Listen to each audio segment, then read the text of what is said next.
Trump learned during the pandemic the power of his signature on a check. 1776. As you know, our great nation was founded in the crucible of revolution in that year. Now, as we enter the Christmas season some 250 years later, we are proud to provide 1776 with a whole new modern meaning for our joint force. As he announced to the nation last night, thanks to President Trump's unwavering commitment to our warriors and the provisions provided in the One Big Beautiful Bill, more than 1.45 million service members will, in the coming days, receive a one-time tax-free bonus of $1,776. This has never happened before. Every member of our military, E1 to 06. We're calling it the Warrior Dividend, a direct investment in the brave men and women who carry on the legacy of our armed forces every single day. This Warrior Dividend serves as yet another example of how the War Department is working to improve the quality of life for our military personnel and their families. I can think of no better Americans to receive this check right before Christmas. Whether it's for pay, housing, face support, all elements of what we're doing are to rebuild our military. So to the American warrior, President Trump and I and the entire War Department, we have your back. What was the rationale and the thought process? How did you come up with the idea? What made you want to give back to Well, our the troops? 1776 was easy to come up with because we were actually at 1775. You know, the number was 1775, and I said, wow, I think we could afford one more dollar. But they came up to me, it was $1,775. So I said, well, let's add a dollar to it. I think we could find that. And very simple, we've had a military that, in my opinion, by other presidents, was not treated well. They're incredible. They're our finest people. They're protecting us. And because of tariffs, we're taking in billions and billions of dollars more than we ever have before. With no inflation, by the way, with no inflation. You saw the inflation numbers. They just came out today. What great timing. That is a significant little bonus for Christmas. I didn't see that one coming. You know what? No one's really going to push back on that one. The Democrats are going to go along with it. I don't know. I think it's great. Rob? I already got a text from my son. He's active duty Air Force. He is the happiest guy in the world right now. So I think he's, that'll play very, very well in the military and with military families because they, as you know, Greg, are underpaid for what they do. And then this warrior dividend. Now, that was the thing where I said, oh, this is going to be it. This is going to be like the Trump checks or something. This is amazing. But it's not. He's taking already allocated funds that were supposed to go towards housing subsidies for our troops and branding them with his 1776 Trump sticker. So you get a bonus, but you lose a benefit. It's not coming from the tariff pot. It's already been allocated. That is dishonest, and that is very uncool. If there is another explanation, I would love to hear it.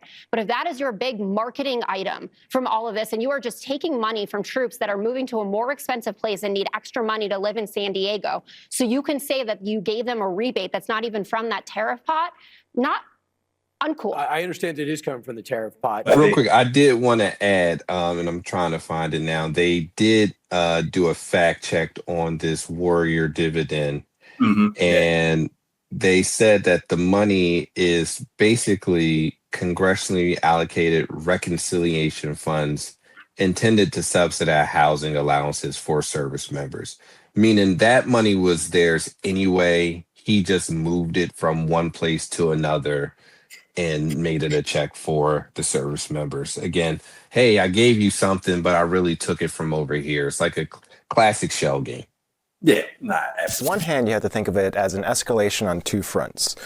The most apparent front, of course, is the military escalation, even though they're calling it a legal maneuver, more of a high sea stakes kind of operation. In fact, the United States has amassed the greatest number of troops in the 21st century in the Caribbean. And so this absolutely escalates this kind of war of chicken with the Venezuelan government. But it's also, in some ways, an escalation of illegality. The United States has in the past seized Venezuelan assets. It now controls millions of Venezuelan Citgo assets that it is essentially kidnapped for ransom in the United States. The UK has also held Venezuelan gold in the wake of 2019's crisis that saw Juan Guaido become sort of interim president, self-proclaimed.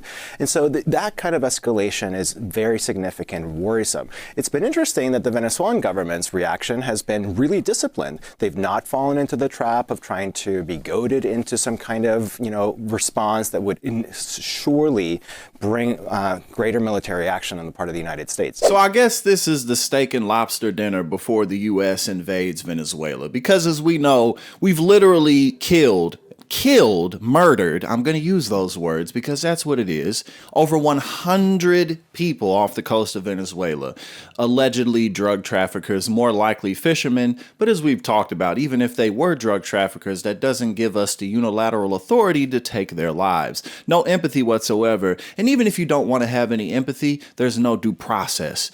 So there's that. But also us seizing oil tankers, Donald Trump and people in his circle talking about all the oil in Venezuela and how Venezuela is going to be open for business. We know what's coming. And at this point, what do they really have to lose? Pete Hegseth is already facing the prospects of going to prison after this term is over, along with many other people in the Trump administration.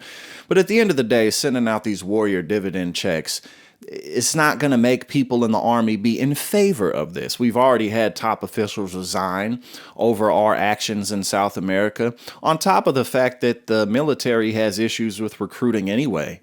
So the American people don't want more wars. One of the signature pieces of Donald Trump's brand is supposed to be that he's an anti-war president, which of course we know he is not.